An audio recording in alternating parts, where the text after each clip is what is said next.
Here we go. James KOTTAK. Kingdom Come is back. Hey, can you brother, believe it? Kingdom Come, can you believe it?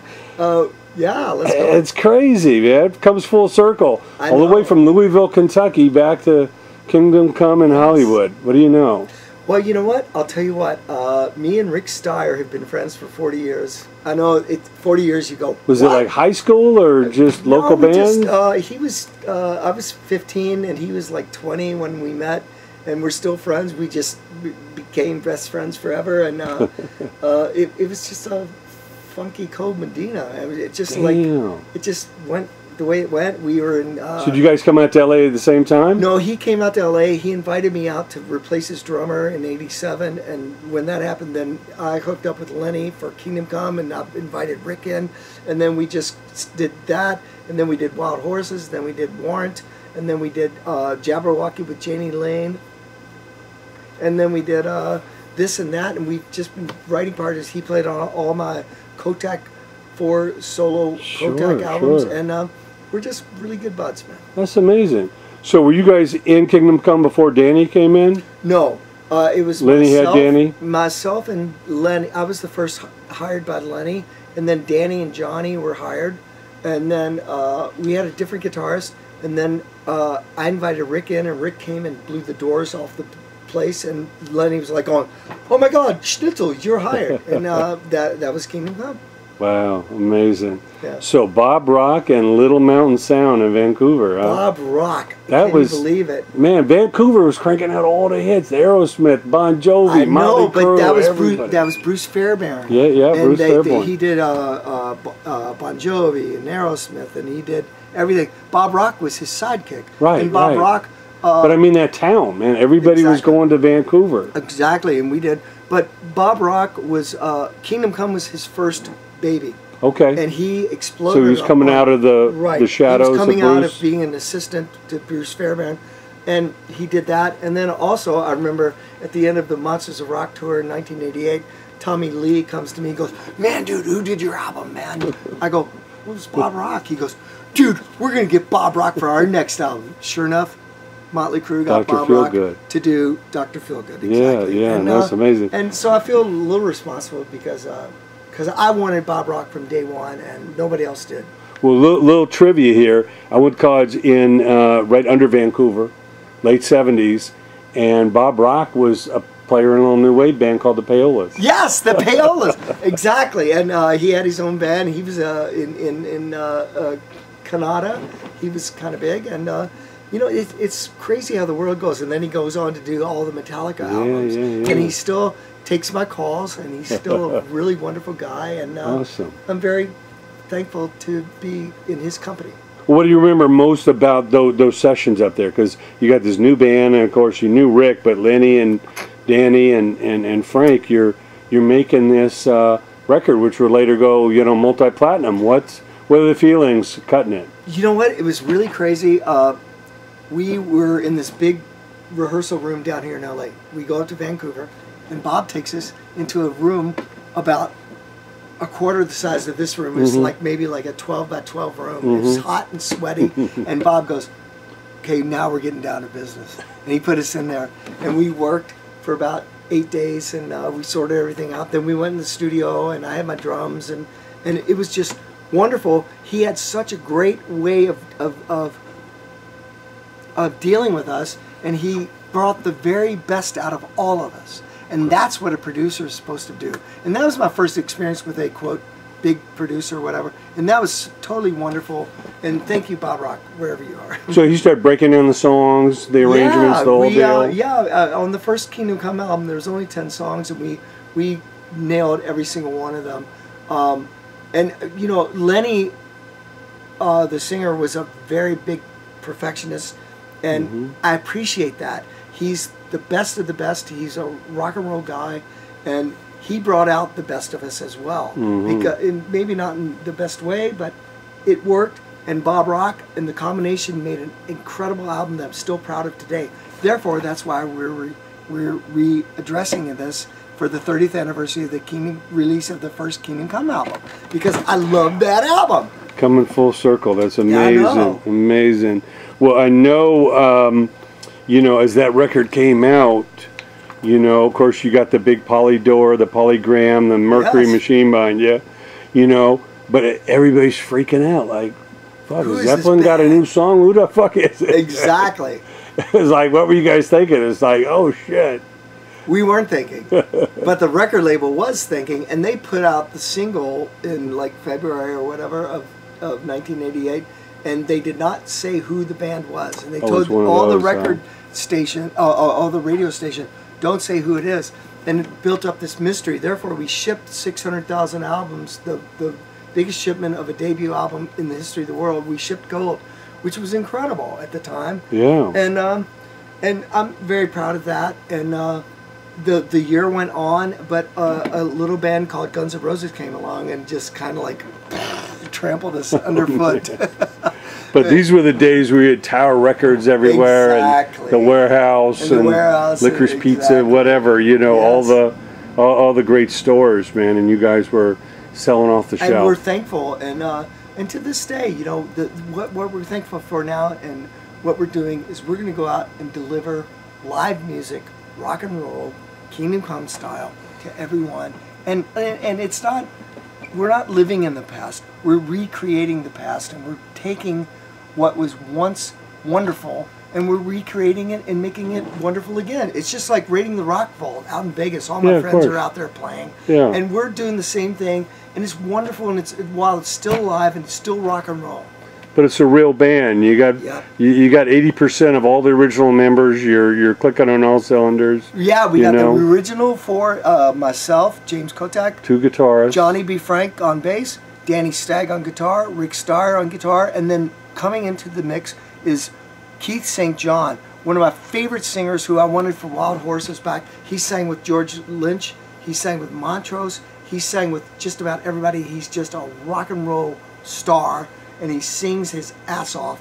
And I'm very thrilled and proud to present him. Yeah, no, Keith is awesome. Yeah. Now, I know when you first came out, all of a sudden, the monsters of rock. It's like, oh my God, we got this record flying off the shelf. And Van Halen, Scorpions, Metallica, and Dokken want us to go play these freaking Pontiac Superdomes and the Orange Bowl and the Cotton Bowl and the LA Coliseum. And what was that like? I have to tell you honestly, we went from 0 to 100 in 10 minutes. We started, the Kingdom Come started our first European tour in late February of 1988. And while all this was going on, our album was launching, we were in Europe. We did like 55 dates, and then we came back and we're like, oh, you're on Monsters of Rock, and it's going to be huge. We're like, we had no idea. It was the first stadium tour of its type. We opened at like 2 o'clock every day. Metallica played next. Sure. Then Dokken, then Scorpions, then Van Halen. And that's how I met Scorpions, because we were on the same label, Kingdom Come. And it's like crazy rock and roll dreams still happen. You know? Yeah, I know Dokken wanted to change the order at one point. They're like, man, please. Metallica coming before us. These kids are going crazy. Now, I hear about all these crazy food fights and everything in the stadiums. And I don't know if you witnessed any of that. I saw just about everything. I mean, I will never forget San Francisco, because there was more people saying, more going, boo, Kingdom Come, boo. There was people with banners, Kingdom Come sucks, which I don't care, dude. Hey, make some noise. Exactly. Compare me to Led Zeppelin, and I would be grateful and thankful. Like, are you kidding? But for the most part, we were received very well, and it was really wonderful. And that was 30 years ago. But what we're talking about now is 2018, Kingdom Come, going out on tour. September 27th we start, and that's what we're dealing with now. Seattle and San Francisco and LA, and I hear it's going into Texas. You've got to come to Whiskey. Of course. You've got to. We will definitely be there, man. No, it's going to be an awesome show. Now, how do you pick the set? Yeah, you had 2 albums to choose from, you know? Well, you know what? What's funny is we went through this, and everybody's like, oh, you got to play the entire first album. Okay, we are doing that. There's only 10 songs. That's 40 minutes. Okay. But the second album was really awesome, so we picked about 4 or 5 songs from that. And then also we're doing, because Keith St. John and myself play with Montrose, we're doing a Montrose song. Want candy? Well, maybe. And whatever. And of course, man, we're going to play some Zeppelin. Because I love me some Zeppelin. Yeah. And we're going to make it, it's going to be fun, it's going to be party. It's like not all the seriousness. It's all about entertaining the troops and everybody who's here, you know, and we want to make everybody happy and deliver everything, not just Kingdom Come. Because, I mean, quite honestly, you know, after an hour and 15 minutes, you know, it's like, next. I want to play some rock and roll. I want to play everything. That's going to be amazing. Yeah. Now, I know, obviously, the second album was done by Keith Olsen, which is a big, you know, switch Keith up Olsen. from Bob Rock. Keith Olsen, Fleetwood Mac. Foreigner, White Snake, Still the Night. Just keep going. Scorpions, Wind of Change album. Yeah. Keep going. And I ended up doing like 16 albums with him. I was a ghost drummer on many, many albums, and I'm so proud. Good Night, L.A. And exactly. And Keith was so wonderful to hire me and use me on so many different albums, and it's like so awesome. And he took that second album and turned it into a gem. Yeah. Now, was it? You wanted to make the change. Bob wasn't available. What? Obviously, it was working with Bob. Exactly. Bob was not available. Okay. And the record label suggested Keith Olsen. And when the record label suggests during that time, you go with it. Yeah. Because it makes everybody at the label happy. Well, it wasn't like Keith is no slouch. I mean, you know. Joking. It's you like jumped Keith on is it. The best of the best. Excuse me 1 second. Here, let's do this. Okay. Here, I wanted to do this.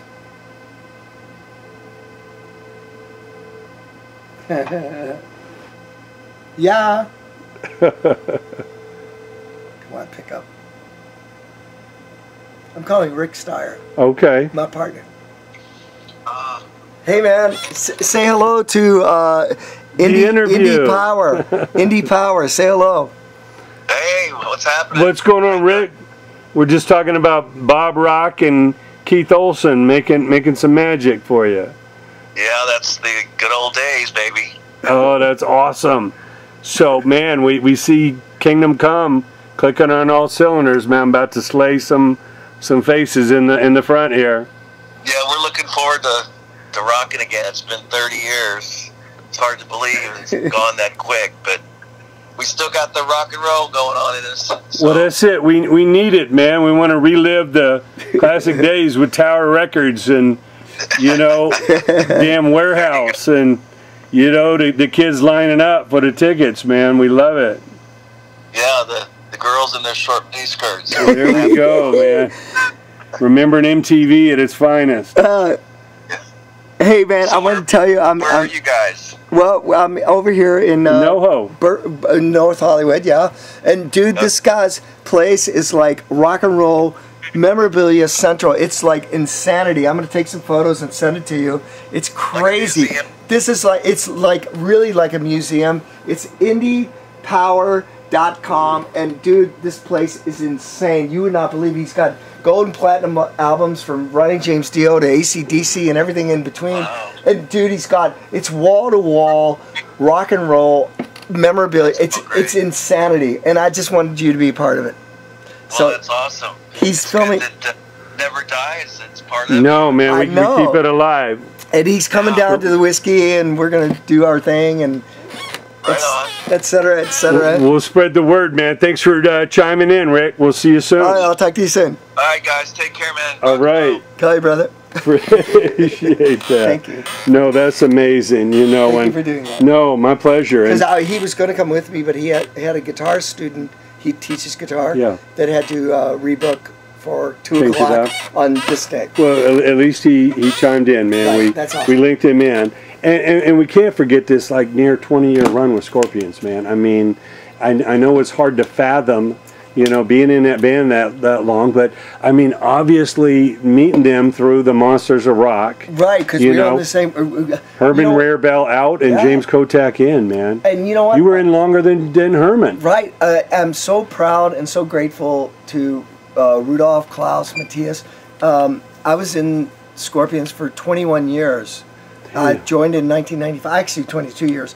I joined in 1995. I played on some recordings. Yep. Then 1996, I started touring with them and never looked back. And I was in the band longer than Herman. Herman's a great guy and a great drummer. Herman's German. Herman's the German.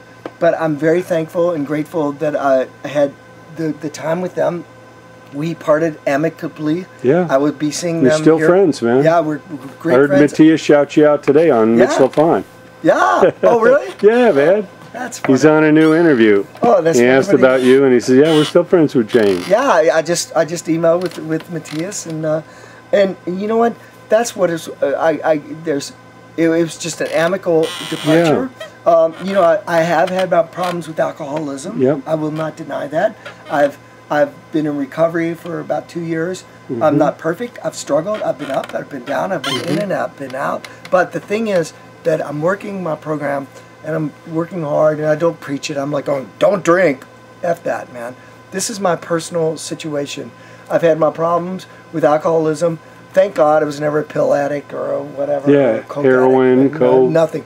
That was never my cup of tea.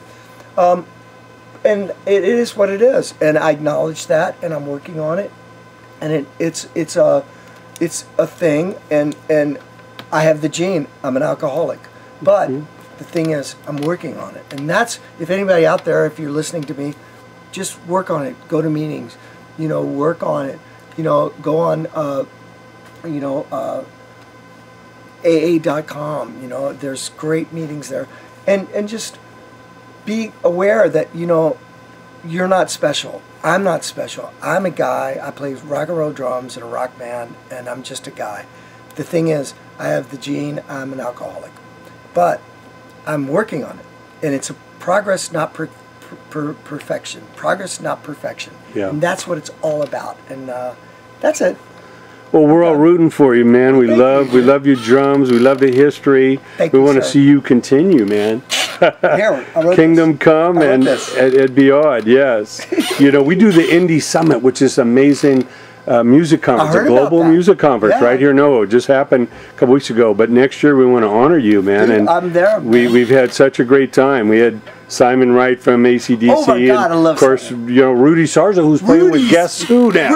I know, but Rudy's he's played with everybody. Wait, but he's the bass player in my band, A New Revenge. Oh my It's me, gosh. Kerry Kelly, Tim Ripper Owens, who was Yeah, of formerly course, of Jesus the Priest, Priest. and myself. Kerry Kelly's awesome. We have A New Revenge, and our album comes out in February, I think. We're going to Robot Records, and there's all kinds of things going on. Oh man, we can't wait. I mean, Well, thank you so much Yeah, for your time. Rudy's the Rock, and of course, his buddy Randy Rhoads, right from this area here. my God. Can you imagine the original Quiet Riot morphing Oh my into God. the And Blizzard Frankie, of Oz and I right love here, Frankie. man? I The know, it's- Musonian Music Institute it's right crazy. there, and Laurel Canyon. No, we these are hallowed halls, man. I know. You know, the Randy Rhoads and the Eddie Van Halens and everybody I know, came from it's these crazy. areas. Hey, man, I want to thank you so much for your time. No, And man, you it is our pleasure, rock, James. And wait, you kick ass. I wrote this. Thank you so much. No, we love it. We have a site called Rock Forever, and I know your giant tattoo on your back. You've shown us in interviews. I would never do that. Oh my gosh! I would never do I that. mean, you're inked for life. Look at that, rock and roll forever. That's amazing. Well, now where's the website? Where can we go for the tour dates? You could Kingdom Come Rock or KingdomCome.com, I think. Just Google Kingdom Come. We're gonna put it right down here on the screen. Well, man. thank you, sir. And then Yeah. I have my JamesKottak.com, and hit me on Twitter, Facebook, blah blah blah blah blah de blah de blah de blah de blah de blah. We're gonna do all that. James, thanks so much for coming out. Thank you, dude. Kingdom Come. Yes, It's rocking and look again. at this place is rocking. We're gonna get some pictures.